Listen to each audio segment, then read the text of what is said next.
અંતઃપટલમય તંત્રમાંની અંગિકાઓનો જે અંતઃપટલમય તંત્રનો ભાગ છે એવી બે અંગિકાઓ વિશે આપણે સમજ્યા હતા। એક અંતઃકોષ રસજાળ એન્ડોપ્લાઝમિક રેટિક્યુલમ અને બીજી ગોલ્ગી કાય। અંતઃકોષ રસજાળ એટલે કે સમગ્ર કોષના સુકોષ કેન્દ્રી કોષના સમગ્ર કોષ રસમાં ફેલાયેલું નલિકામય રચનાઓનું જાળું એને અંતઃકોષ રસજાળ કહેવાય છે। એમાં મુખ્ય બે પ્રકારની અંતઃકોષ રસજાળ હોય છે, કણિકામય અંતઃકોષ રસજાળ રફ એન્ડોપ્લાઝમિક રેટિક્યુલમ અને કણિકા વિહીન અંતઃકોષ રસજાળ સ્મૂધ એન્ડોપ્લાઝમિક રેટિક્યુલમ। કણિકામય અંતઃકોષ રસજાળ પર આવેલી રિબોસોમ્સ એ પ્રોટીન સંશ્લેષણ સાથે સંકળાયેલી છે, જ્યારે કણિકાવિહીન અંતઃકોષ રસજાળ એ લિપિડનું સંશ્લેષણ કરવાનું કાર્ય કરે છે। તો પ્રાણી કોષમાં જે સ્ટીરોઇડ પ્રકારનું લિપિડ ઉત્પન્ન થાય છે એ કણિકાવિહીન અંતઃકોષ રસજાળ કરે છે। ત્યાર પછી આપણે ગોલ્ગી કાયની વાત કરી હતી કે ગોલ્ગી કાય એ કેમિલો ગોલ્ગી નામના વૈજ્ઞાનિકે 1898માં ગોલ્ગી કાયની શોધ કરી હતી। સૌપ્રથમ ગુવળના ચેતાકોષમાં કોષ કેન્દ્રની નજીક એને ઘટ્ટ અભિરંજિત રચના જોવા મળી અને એમણે ગોલ્ગી કાય નામ આપ્યું। અને આ ગોલ્ગી કાય એક ચપટી કોથળીઓ જેવી રચનાથી બનેલી છે જેને સિસ્ટરની કહેવાય છે, જે ગોલ્ગી કાય અથવા ગોલ્ગી પ્રસાધનમાં એકબીજાને સમાંતર થપ્પી સ્વરૂપે ગોઠવાયેલી હોય છે, જેનો વ્યાસ 0.5 થી 1.0 mm જેટલો હોય છે। અને આ સિસ્ટરની બે ભાગ ધરાવે છે, નિર્માણકારી સપાટી સીસ અને પરિપક્વ સપાટી ટ્રાન્સ। બરાબર। હવે ગોલ્ગી કાયનું મુખ્ય કાર્ય શું છે? તો અંતઃકોષ રસજાળ અને ગોલ્ગી કાય બંને એકબીજાના સંકલનથી કાર્ય કરે છે। તો અંતઃકોષ રસજાળમાં રિબોસોમ્સ દ્વારા ઉત્પન્ન થતા પ્રોટીન એ પહેલાં ગોલ્ગી કાયની નિર્માણકારી સપાટીમાં વહન પામશે, ત્યાંથી એ પુટિકા સ્વરૂપે પેકેજિંગ દ્રવ્ય સ્વરૂપે પરિપક્વ સપાટી તરફ વહન પામશે અને પછી કોષ રસમાં પુટિકા સ્વરૂપે મુક્ત થાય છે। અને એમ કહી શકીએ કે ગોલ્ગી કાય એ ગ્લાયકોલિપિડ અને ગ્લાયકોપ્રોટીનનું મુખ્ય સંશ્લેષણ સ્થાન છે। હવે આગળ આપણે બીજી અંતઃપટલમય તંત્રના ભાગમાંની બીજી બે અંગિકાઓની આજે આપણે વાત કરીએ છીએ, એ છે લાઇસોસોમ અને રસદાની। હવે લાઇસોસોમ વિશે આપણે શરૂઆતમાં જ વાત કરી લીધી હતી કે લાઇસોસોમ એવી રચના છે જે પ્રાણી કોષમાં જોવા મળે છે પણ વનસ્પતિ કોષમાં એનો અભાવ હોય છે। તો લાઇસોસોમની રચનાની વાત કરીએ તો લાઇસોસોમ એ ગોલ્ગી કાયમાંથી મુક્ત થતી પુટિકા સ્વરૂપે હોય છે। હવે કોઈ શોર્ટ નોટમાં તમને લાઇસોસોમ 2 માર્ક્સમાં પૂછી શકાય, પણ ક્યારેક એવું પણ પૂછી શકાય કે વાક્યમાંથી તમને ક્વેશ્ચન બનાવીને પૂછ્યું હોય કે ગોલ્ગી કાયમાંથી મુક્ત થતી પુટિકા સ્વરૂપે મુક્ત થતી રચના વર્ણવો, તો કઈ રચના મુક્ત થાય છે? લાઇસોસોમ। અથવા તો તમને ઉલટું લાઇસોસોમ પરથી પણ પૂછી શકાય લાઇસોસોમની માતૃ અંગિકા વર્ણવો, તો લાઇસોસોમ ઉત્પન્ન થાય છે ગોલ્ગી કાયમાંથી, એટલે લાઇસોસોમની માતૃ અંગિકા કઈ થશે? ગોલ્ગી કાય। એટલે લાઇસોસોમ એ ગોલ્ગી કાયમાંથી જે પુટિકાઓ મુક્ત થાય છે એ પુટિકા સ્વરૂપે લાઇસોસોમ મુક્ત થાય છે। તો લાઇસોસોમની માતૃ અંગિકા ગોલ્ગી કાય કહી શકાય। તો ગોલ્ગી કાય માટે એવો ક્વેશ્ચન પૂછી શકાય કે લાઇસોસોમની માતૃ અંગિકા વર્ણવો, તો ગોલ્ગી કાય। બરાબર। હવે લાઇસોસોમની રચનાની આપણે વાત કરીએ તો લાઇસોસોમ એ પુટિકા ગોળ કે લંબગોળ પુટિકા સ્વરૂપે આવેલી હોય છે અને એની ફરતે એક સ્તરીય પટલ આવેલો હોય છે। તો તમે જુઓ આ એક સ્તરીય પટલ તમને બતાવેલું છે અને આ લાઇસોસોમમાં બધા દ્રવ્યો આવેલા હોય છે, કારણ કે આ ગોલ્ગી કાયમાંથી પુટિકા સ્વરૂપે મુક્ત થતી રચના છે, એની ફરતે એક સ્તરીય પટલ આવેલું હોય છે। હવે લાઇસોસોમની આપણે કાર્યની વાત કરીએ તો લાઇસોસોમ ખાસ કરીને કોષાંતરીય પાચન સાથે સંકળાયેલા છે, એટલે કે કોષમાં જે અમુક દ્રવ્યોના પાચન થાય છે એ પાચનની ક્રિયા સાથે સંકળાયેલા છે, તો એટલા માટે એને કોષાંતરીય પાચન સાથે સંકળાયેલી અંગિકા પણ કહેવાય। તમને ક્વેશ્ચન 2 માર્ક્સમાં એવું પણ પૂછી શકાય કોષાંતરીય પાચન સાથે સંકળાયેલી અંગિકા સમજાવો, તો કોષાંતરીય પાચન સાથે સંકળાયેલી અંગિકા એ લાઇસોસોમ છે। તો લાઇસોસોમ માટે આ પૂછાય છે કોષાંતરીય પાચન સાથે સંકળાયેલી અંગિકા કઈ છે? તો લાઇસોસોમ। ખાસ કરીને આમાંથી નીટમાં ક્વેશ્ચન વધારે પૂછાય છે કોષાંતરીય પાચન સાથે સંકળાયેલી અંગિકા કઈ? લાઇસોસોમ। કઈ અંગિકા એક સ્તરીય પટલ ધરાવે છે? લાઇસોસોમ। હવે લાઇસોસોમમાં ઘણા બધા મોટાભાગના મહાઅણુઓને પચાવી શકે એવા ઉત્સેચક આવેલા હોય છે અને એ ઉત્સેચકો હાઇડ્રોલેઝ પ્રકારના હોય છે। હાઇડ્રોલેઝ પ્રકારના એટલે કે પાણીની હાજરીમાં અમુક દ્રવ્યોને પાચન કરે છે અથવા તો વિઘટન કરે છે। તો લાઇસોસોમમાં બધા જ મહાઅણુઓને પચાવી શકે એવા ઉત્સેચકો આવેલા હોય છે, એટલે એમ કહી શકાય કે લાઇસોસોમમાં હાઇડ્રોલેઝ પ્રકારના ઉત્સેચકો આવેલા હોય છે। પછી ફરી તમને અહીંયા નીટમાં ક્વેશ્ચન પૂછી શકાય કઈ અંગિકામાં હાઇડ્રોલેઝ પ્રકારના ઉત્સેચક આવેલા હોય છે, તો લાઇસોસોમમાં હાઇડ્રોલેઝ પ્રકારના ઉત્સેચક આવેલા હોય છે। એમાં આ હાઇડ્રોલેઝ પ્રકારના ઉત્સેચકોમાં મુખ્યત્વે 4 પ્રકારના ઉત્સેચકો જોવા મળે છે: લાઇપેઝ, પ્રોટીએઝ, કાર્બોહાઇડ્રેટ્સ અને ન્યુક્લિએઝ। લાઇપેઝ એ લિપિડના પાચન સાથે સંકળાયેલું ઉત્સેચક, પ્રોટીએઝ એ પ્રોટીનના પાચન સાથે સંકળાયેલું ઉત્સેચક છે, કાર્બોહાઇડ્રેટ્સ એ કાર્બોદિતના પાચન સાથે સંકળાયેલું ઉત્સેચક છે અને ન્યુક્લિએઝ એ ન્યુક્લિક એસિડના પાચન સાથે સંકળાયેલું ઉત્સેચક છે। તો જે લાઇસોસોમ છે એમાં જે હાઇડ્રોલેઝ પ્રકારના ઉત્સેચક આવેલા છે 4 પ્રકારના છે: લાઇપેઝ, પ્રોટીએઝ, કાર્બોહાઇડ્રેટ્સ અને ન્યુક્લિએઝ। તો તમને નીટમાં એવો ક્વેશ્ચન પણ પૂછી શકાય કે અથવા એમ કે લાઇપેઝ પ્રકારના ઉત્સેચકો શેમાં જોવા મળે છે, અથવા શોર્ટ ક્વેશ્ચનમાં એવું પણ આવી શકે કે લાઇસોસોમમાં કયા કયા પ્રકારના ઉત્સેચક જોવા મળે છે। તો લાઇસોસોમમાં લાઇપેઝ, પ્રોટીએઝ, કાર્બોહાઇડ્રેટ્સ અને ન્યુક્લિયસ પ્રકારના ઉત્સેચકો જોવા મળે છે। આ બધા જ ઉત્સેચકો ઇષ્ટતમ pHમાં પણ સક્રિય હોય છે, બરાબર। હવે બીજું આપણે વાત કરીએ તો આ જે લાઇસોસોમ અંગિકા છે એ ઘન ભક્ષણ અને પ્રવાહી ભક્ષણ સાથે સંકળાયેલી છે। હવે ઘન ભક્ષણ અને પ્રવાહી ભક્ષણ એટલે શું? તો જે સુકોષ કેન્દ્રીય કોષમાં જે ઘન પદાર્થ ખોરાક સ્વરૂપે દાખલ થાય છે એ કોષમાં દાખલ થયેલા ઘન પદાર્થનું ભક્ષણ કરવાનું કાર્ય લાઇસોસોમ કરે છે, કારણ કે એમાં લાઇસોસોમમાં એવા બધા ઉત્સેચકો આવેલા છે જે પેલા પદાર્થનું ભક્ષણ કરવાનું કાર્ય કરે છે, પાચન કરવાનું કે વિઘટન કરવાનું કામ કરે છે।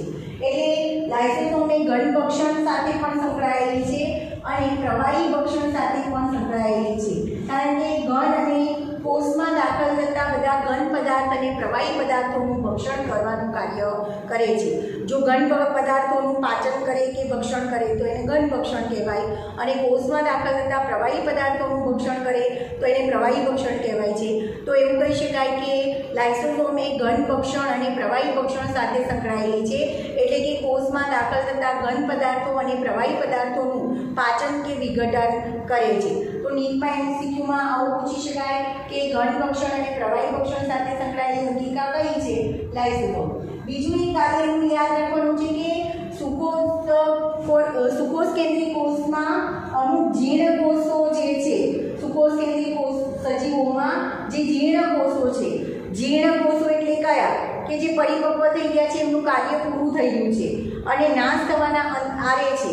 તો જે જીર્ણ કોષો છે એ કોષોના વિઘટન માટે અથવા જીર્ણ કોષોના પાચન કરવાનું કામ એ આ લાઇસોસોમ કરે છે। એટલે એટલા માટે આ અંગિકાને આત્મઘાતી કોથળી કે આત્મઘાતી અંગિકા કહેવાય છે, કારણ કે શરીરના કોષોનું એ જીર્ણ કોષોનું પાચન કરે છે, એટલા માટે પોતાના શરીરના કોષોના જીર્ણ કોષોનું પાચન કરે છે, એટલા માટે એને આત્મઘાતી કોથળી અથવા આત્મઘાતી અંગિકા પણ કહેવાય છે। ફરી નીટમાં ક્વેશ્ચન પૂછી શકાય કઈ અંગિકાને આત્મઘાતી કોથળી કે આત્મઘાતી અંગિકા કહેવાય છે? તો લાઇસોસોમ, બરાબર। તમને શોર્ટકટમાં એવું પણ પૂછી શકાય કે આત્મઘાતી કોથળી કઈ છે, એની રચના સમજાવો, તો તમારે લાઇસોસોમ વિશે સમજાવવાનું છે, બરાબર। આગળ ફરી આપણે બીજી એક અંગિકાની વાત કરીએ, એ છે રસધાની। તો રસધાની એની વ્યાખ્યા આપણે કરી હોય તો શું કહી શકાય? આગળ આપણે વનસ્પતિ કોષ અને પ્રાણી કોષનો તફાવત શીખી ગયા, તો એમાં વાત કરી હતી કે વનસ્પતિ કોષમાં મોટી અને વધુ પ્રમાણમાં રસધાની આવેલી હોય છે, જ્યારે પ્રાણી કોષમાં રસધાનીનો અભાવ હોય છે અથવા નાની અને ઓછી હોય છે, બરાબર। તો રસધાનીની વાત કરીએ તો રસધાનીની વ્યાખ્યા આપણે શું આપી શકીએ? કોષ રસમાં આવેલો કોષ રસ વિહીન વિસ્તાર કે જે પટલથી આવૃત હોય છે એને રસધાની તરીકે ઓળખવામાં આવે છે। જેમ કે સમગ્ર કોષ હોય એની અંદર કોષ રસ હોય, પણ આટલો વિસ્તાર એવો છે કે એમાં કોષ રસ છે નહીં, તો કોષ રસમાં આવેલો કોષ રસ વિહીન વિસ્તાર કે જે પટલથી આવૃત હોય છે એને રસધાની તરીકે ઓળખવામાં આવે ફરી વ્યાખ્યા યાદ રાખજો, કોષ રસમાં આવેલો કોષ રસ વિહીન વિસ્તાર કે જે પટલથી આવરિત હોય છે, એકસ્તરીય પટલથી આવરિત હોય છે, જેને રસદાની તરીકે ઓળખવામાં આવે છે. આ રસદાનીની અંદર ઘણા બધા દ્રવ્યો હોય છે, જેમ કે પાણી, કેટલાક પદાર્થોના રસ, ઉત્સર્ગ પદાર્થો અને અન્ય પદાર્થો જે કોષને જરૂરી નથી, કોષ માટે ઉપયોગી નથી, એવા જ બધા જ પદાર્થો અહીંયા રસદાનીમાં આવેલા હોય છે. રસદાની એક પટલથી આવતી હોય છે, જેને રસદાની પટલ અથવા તો ટોનોપ્લાસ્ટ તરીકે ઓળખવામાં આવે છે. ખાસ કરીને ટોનોપ્લાસ્ટ વિશે પૂછાય છે. ટોનોપ્લાસ્ટ કોની સાથે સંકળાયેલું છે? તો રસદાની સાથે સંકળાયેલું છે. રસદાની પટલને ટોનોપ્લાસ્ટ તરીકે ઓળખવામાં આવે છે. રસદાનીની આસપાસ એક પટલ આવેલો હોય છે, જેને ટોનોપ્લાસ્ટ તરીકે ઓળખવામાં આવે છે. બીજું કહીએ તો વનસ્પતિ કોષમાં રસદાની મોટી અને વધારે પ્રમાણમાં જોવા મળે છે. વનસ્પતિ કોષમાં કુલ કોષના 90% જેટલી જગ્યા આ રસદાની દ્વારા રોકાયેલી હોય છે. આખો લાક્ષણિક વનસ્પતિ કોષની આપણે આકૃતિ ડ્રો કરાવી હતી, જેમાં તમે જોજો તો વચ્ચે મોટી કેન્દ્રસ્થ રસદાની બતાવી હતી. એટલે એમ કહી શકાય કે વનસ્પતિ કોષનો 90% ભાગ આ રસદાની રોકે છે. બરાબર. હવે વનસ્પતિના ઘણા બધા આયનો તેમજ અન્ય પદાર્થો એ સંકેન્દ્રણ ઢોળાંશની વિરુદ્ધ દિશામાં કોષ રસમાંથી રસદાની પટલ દ્વારા એટલે કે ટોનોપ્લાસ્ટ દ્વારા એ સંકેન્દ્રણ ઢોળાંશની વિરુદ્ધ દિશામાં એ રસદાનીમાં વહન પામે છે, સાનુકૂલિત વહન પામે છે. બરાબર. સંકેન્દ્રણ ઢોળાંશની વિરુદ્ધ દિશા એટલે કઈ દિશા? ઓછી સાંદ્રતાવાળા ભાગમાંથી વધુ સાંદ્રતાવાળા ભાગ તરફ, એટલે કે દ્રવ્યો જ્યાં ઓછા છે ત્યાંથી વધુ હોય ત્યાં દાખલ થાય. પરિણામે એમ કહી શકાય કે રસદાનીની અંદર અમુક જે બધા દ્રવ્યો છે એ દ્રવ્યોનું પ્રમાણ 12 કોષ રસ કરતાં વધુ જોવા મળે છે. તો ખાસ યાદ રાખજો કે રસદાનીમાં કોષ રસમાં આવેલા કેટલાક પદાર્થો કે જે બિનજરૂરી છે, જરૂર નથી, ઉત્સર્ગ પદાર્થો છે અને કેટલાક આયનો છે, ઘણા બધા આયનો અને કેટલાક પદાર્થો એ સંકેન્દ્રણ ઢોળાંશની વિરુદ્ધ દિશામાં રસદાની પટલ એટલે કે ટોનોપ્લાસ્ટ દ્વારા રસદાનીમાં સાનુકૂલિત વહન પામે છે. એટલે રસદાનીમાં આવેલા દ્રવ્યોનું સંકેન્દ્રણ વધુ હોય છે કોષ રસની સાપેક્ષે. આગળ વાત કરીએ તો અમુક સજીવોમાં વિશિષ્ટ પ્રકારની રસદાની આવેલી હોય છે, જેમ કે અમીબા અને પેરામિશિયમ જેવા સજીવોમાં આંકુચક રસદાની આવેલી હોય છે, જે ઉત્સર્જનની ક્રિયા સાથે સંકળાયેલી હોય છે. બરાબર. અને આસ્કૃતિની ક્રિયા સાથે સંકળાયેલી હોય છે, ઉત્સર્જનની ક્રિયા સાથે સંકળાયેલી હોય છે. પ્રજીવોમાં એટલે કે અમીબા અને પેરામિશિયમ જેવા પ્રજીવોમાં કેટલીક રસદાની ખોરાક સંગ્રહના કાર્ય સાથે પણ સંકળાયેલી હોય છે, જેને અન્નદાની તરીકે ઓળખવામાં આવે છે. તો આ બંને રચના તમને 2 માર્ક્સના શોર્ટ નોટમાં પૂછી શકાય. આ બંને અંગિકાઓ પણ અંતઃપટલમય તંત્રનો ભાગ ગણવામાં આવે છે. ફરી યાદ રાખજો લાઇસોસોમ. તો લાઇસોસોમ એ ગોલ્ગી કાયમાંથી ગુટિકા સ્વરૂપે મુક્ત થાય છે, માટે લાઇસોસોમ એ ગોલ્ગી કાય એ લાઇસોસોમની માતૃ અંગિકા કહી શકાય. બરાબર. કારણ કે ગોલ્ગી કાયમાંથી ગુટિકા સ્વરૂપે લાઇસોસોમ મુક્ત થાય છે. લાઇસોસોમની રચનાની વાત કરીએ તો લાઇસોસોમની ફરતે એકસ્તરીય પટલ આવેલો હોય છે, એમાં ઘણા બધા દ્રવ્યો આવેલા હોય છે, ઉત્સેચકો આવેલા હોય છે. ખાસ કરીને લાઇસોસોમ એ કોષાંતરીય પાચન સાથે સંકળાયેલી અંગિકા છે, એટલે કે કોષમાં દાખલ થતા ઘન પદાર્થો અને પ્રવાહી પદાર્થોનું પાચન કરવાનું કામ કરે છે. એટલે લાઇસોસોમ કોષાંતરીય પાચન સાથે સંકળાયેલી અંગિકા છે. બીજું, લાઇસોસોમમાં ઘણા બધા મહાઅણુઓને પચાવી શકે એવા ઉત્સેચકો આવેલા હોય છે, અને એ ઉત્સેચકો હાઇડ્રોલેઝ પ્રકારના હોય છે, એટલે કે પાણીની હાજરીમાં પદાર્થોનું પાચન કે વિઘટન કરે છે. તો અહીંયા 2 MCQ પૂછી શકાય. કોષાંતરીય પાચન સાથે સંકળાયેલી અંગિકા કઈ? લાઇસોસોમ. હાઇડ્રોલેઝ પ્રકારના ઉત્સેચક ધરાવતી અંગિકા કઈ? લાઇસોસોમ. હવે આ હાઇડ્રોલેઝ પ્રકારના ઉત્સેચકો કયા હોય છે? તો લાઇસોસોમમાં લાઇપેઝ, પ્રોટીએઝ, કાર્બોહાઈડ્રેટ્સ અને ન્યુક્લિયસ પ્રકારના ઉત્સેચકો આવેલા હોય છે, જે અનુક્રમે લાઇપેઝ એ લિપિડનું પાચન કરે છે, પ્રોટીએઝ એ પ્રોટીનનું પાચન કરે છે, કાર્બોહાઈડ્રેટ્સ એ કાર્બોદિતનું પાચન કરે છે, ન્યુક્લિયસ એ ન્યુક્લિક એસિડનું પાચન કરે છે, અને આ બધા જ ઉત્સેચકો ઇષ્ટતમ pH માં પણ સક્રિય હોય છે, બરાબર। તો અહીંયા તમને ફરી એમ ક્વેશ્ચન પૂછી શકાય કે લાઇસોસોમમાં કયા કયા પ્રકારના ઉત્સેચક આવેલા હોય છે? લાઇપેઝ, પ્રોટીએઝ, કાર્બોહાઇડ્રેટ્સ અને ન્યુક્લિએઝ। આગળ આ લાઇસોસોમ એ ઘન ભક્ષણ અને પ્રવાહી ભક્ષણ સાથે સંકળાયેલી અંગિકા છે, એ પણ નીટમાં પૂછાય છે। હવે ઘન ભક્ષણ અને પ્રવાહી ભક્ષણ એટલે શું? તો કોષમાં દાખલ થતા ઘન પદાર્થોનું પાચન કે ભક્ષણ કરવાનું કાર્ય લાઇસોસોમ કરે છે, તો એને ઘન ભક્ષણ કહેવાય।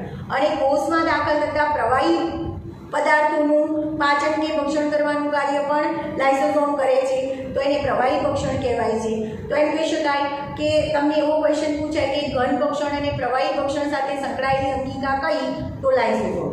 બીજું લાઇસોસોમનું એ કાર્ય છે કે સજીવ શરીરમાં સુકોષ કેન્દ્રી કોષ, સજીવ શરીર જે છે સુકોષ કેન્દ્રી કોષ ધરાવતા જે સજીવો છે એમાં જે જીર્ણ થઈ ગયેલા કોષો છે એનું વિઘટન કરવાનું કામ, એનું પાચન કરવાનું કામ પણ લાઇસોસોમ પોતે જ કરે છે।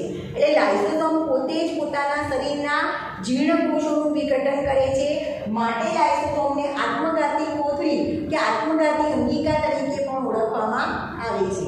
જીર્ણ કોષોના વિઘટન સાથે સંકળાયેલી છે, માટે લાઇસોસોમને આત્મઘાતી કોથળી કે આત્મઘાતી અંગિકા તરીકે ઓળખવામાં આવે છે। ત્યાર પછી બીજી આપણે અંગિકાની વાત કરીએ તો એ છે રસધાની, બરાબર। રસધાની વનસ્પતિ કોષમાં મોટી અને વધુ પ્રમાણમાં જોવા મળે છે। 2 માર્ક્સમાં શોર્ટ નોટમાં પૂછી શકાય। રસધાનીની વ્યાખ્યા આપી હોય તો શું આપી શકાય? કોષરસમાં આવેલો કોષરસવિહીન વિસ્તાર, જેને રસધાની તરીકે ઓળખવામાં આવે છે। કોષરસમાં આવેલો કોષરસવિહીન વિસ્તાર, જેને રસધાની કહેવાય છે, જે એક પટલથી આવરી હોય છે, જે પટલને રસધાની પટલ અથવા તો ટોનોપ્લાસ્ટ તરીકે ઓળખવામાં આવે છે। આ રસધાનીની અંદર પાણી તેમજ કેટલાક દ્રવ્યો, ઉત્સર્ગ પદાર્થો અને જે દ્રવ્યો કોષોને જરૂરી નથી એવા બધા જ બિનજરૂરી દ્રવ્યો રસધાનીમાં સંગ્રહ પામેલા હોય છે। વનસ્પતિ કોષમાં રસધાનીનો ભાગ કેટલો હોય છે? તો વનસ્પતિ કોષનો કુલ જે ભાગ છે એનો 90% જેટલો ભાગ એ રસધાની દ્વારા રોકાયેલો હોય છે, બરાબર। આગળ વાત કરીએ તો વનસ્પતિ કોષમાં ઘણા બધા આયનો અને ઘણા બધા એવા દ્રવ્યો છે જેનું સંકેન્દ્રણ ઢોળાંકની વિરુદ્ધ દિશામાં કોષરસમાંથી રસધાનીમાં રસધાની પટલ દ્વારા એટલે કે ટોનોપ્લાસ્ટ દ્વારા વહન થાય છે। સંકેન્દ્રણ ઢોળાંકની વિરુદ્ધ દિશા એટલે દ્રવ્યો જ્યાં ઓછી સાંદ્રતા હોય ત્યાંથી વધુ સાંદ્રતા તરફ વહન પામે છે। એટલે એમ કહી શકાય કે કોષમાં આવેલા એ દ્રવ્યોનું પ્રમાણ કોષરસમાં ઓછું હોય છે, એની સાપેક્ષે રસધાનીમાં એ દ્રવ્યોનું પ્રમાણ વધારે હોય છે। ખાસ કરીને રસધાની ઉત્સર્ગ પદાર્થો છે એનો સંગ્રહ કરવાનું કાર્ય કરે છે। અમીબામાં અંકુચક રસધાની આવેલી છે જે ઉત્સર્જન ક્રિયા સાથે સંકળાયેલી છે। ત્યાર પછી આપણે વાત કરીએ તો પ્રજીવોમાં ખોરાકના સંગ્રહ સાથે પણ રસધાની સંકળાયેલી હોય છે, તો એને અન્નધાની તરીકે ઓળખવામાં આવે છે। તો આપણે બધી જ અંતઃપટલમય તંત્રની અંગિકાઓ વિશે શીખ્યા। અંતઃકોષરસજાળ, ગોલ્ગી ગાય, લાઇસોસોમ અને રસધાની, આ બધી જ અંગિકાઓ 2 માર્ક્સમાં શોર્ટ નોટમાં પણ પૂછી શકાય, ક્યારેક ફૂલ ક્વેશ્ચન પણ પૂછી શકાય। અંતઃપટલમય તંત્રની અંગિકાઓ વર્ણવો, તો એમાં 4 અંગિકાઓ તમારે વર્ણવવાની આવશે: અંતઃકોષરસજાળ, ગોલ્ગી ગાય, લાઇસોસોમ અને રસધાની, બરાબર। અને એમાંથી નીટમાં MCQ તો પૂછાઈ શકે, બરાબર। તો આ ક્વેશ્ચન તમારે તૈયાર કરી લેવો।